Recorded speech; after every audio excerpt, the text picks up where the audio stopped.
एक महात्मा जी शहर की ओर आ रहे थे।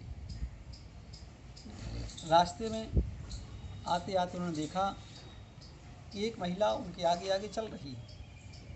लकड़ियों का गट्ठा सिर पर रखे हुए है और बड़ी वयोवृद्ध है। और आगे आगे चलते चलते अचानक से देखते हैं कि महात्मा जी कि उसके मुख से हाय राम निकलता है और लकड़ियों का गट्ठा नीचे गिर जाता है।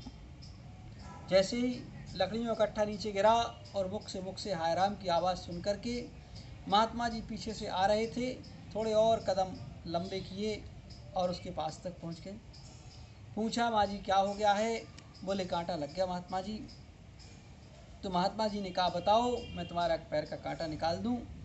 उसने कहा महात्मा जी आप बड़े संत हैं, पहुँचे हुए हैं, मैं एक शूद्र महिला हूँ, अपना पैर आपके हाथ में कैसे स्पर्श कर सकती हैं मैं? तो महात्मा जी बोले नहीं, इस समय हमारा ये कर्तव्य है कि तुम्हारा कष्ट दूर करना और दूसरा कोई काम नहीं है। हम महात्मा हैं, आप शूद्र हैं, इसकी कोई अभी आवश्यकता नहीं है। और वैसे भी अगर आध्यात्म दृष्टि से देखा जाए तो आत्मा की कोई जाति नहीं होती है, ना शूद्र होती है ना कोई उच्च होती है। तो महात्मा जी ने कहा बात बताओ तुम्हारे पैर का कांटा निकाल दें। और महिला का पैर पकड़ा और जोर से कांटा खींचा। कांटा बहुत मोटा था, मजबूत भी था। जैसे ही उसको बाहर आया अंदर से एक खून की धार भी आ गई। ऐसी धार आ गई तो वैसी वह महिला गर्मी के मारे परेशान हो रही थी, क्योंकि गर्मी के दिन थे तो वह बहुत परेशान हो रही थी और खून ऊपर से कांटा की चुभन भी ज़्यादा हो गई, तो अब उससे चलने की सामर्थ्य न रही। महात्मा जी समझ गए कि अब ये चल नहीं पाएगी। तो महात्मा जी ने कहा कहाँ है तुम्हारा घर? बोले बस थोड़े आगे शूद्रों की बस्ती में मेरा घर है, चलो। महात्मा जी ने कहा तुम्हें वहाँ तक मैं भिजा देता हूँ।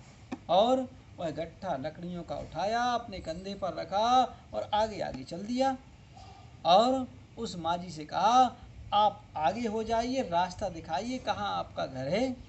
और आगे जा कर के महात्मा बुजुर्ग महिला भी उसने अपनी लकड़ी उठाई और पैरों से कांपते हुए आगे आगे महात्मा जी की हो गई। पीछे से महात्मा जी लकड़ियों का गट्ठा हुए लेकर के चलने लगी। जब उस बस्ती में पहुँचे तो देखते ही सारे लोग आश्चर्यचकित हो गए। बोले अरे ये क्या दृश्य है? एक महात्मा जी लकड़ियों का गट्ठा लिए हुए आ रहे हैं और एक बुजुर्ग महिला वह भी शूद्र आगे आगे आ रही है। इसको देख करके सभी लोग बड़े आश्चर्यचकित हुए और आकर के महात्मा जी के चरणों में गिर गए। आपस में लोग कहने लगे कि अपन ने तो पुराणों में सुना था, ग्रंथों में सुना था कि सतयुग में भगवान जन्म लेते हैं, लेकिन आज तो हम इस कलयुग में भी साक्षात भगवान देख रहे हैं कि भगवान ने जन्म ले लिया है। ऐसे और जाकर के सब के सब महात्मा जी के चरणों में गिरने लगे, उनको प्रणाम करने लगे और कहा कि महात्मा जी आप धन्य हैं जो इस तरह से अब सबके प्रति आपकी एक साम्य दृष्टि है, परोपकार की भावना है। तो ऐसे उस देख करके और कहा कि धन्य है आज मुझे भगवान के दर्शन मिल गए। गमों की आँच में आंसू उबाल कर देखो, बनेगा कोई रंग किसी पर डाल कर देखो। तुम्हारे दिल की चुभन जरूर कम होगी, किसी के पैर का कांटा निकाल कर देखो, किसी के पैर का कांटा निकाल कर देखो। तो बंधुओं इस तरह से अगर हम अपने जीवन में कोई परोपकार करते हैं तो यही एक महान कार्य है, जिससे कि हम अपने जीवन में किसी के काम आ जाएं। यही महात्मापन की निशानी है, इसी को महात्मापन कहा हुआ है। ठीक।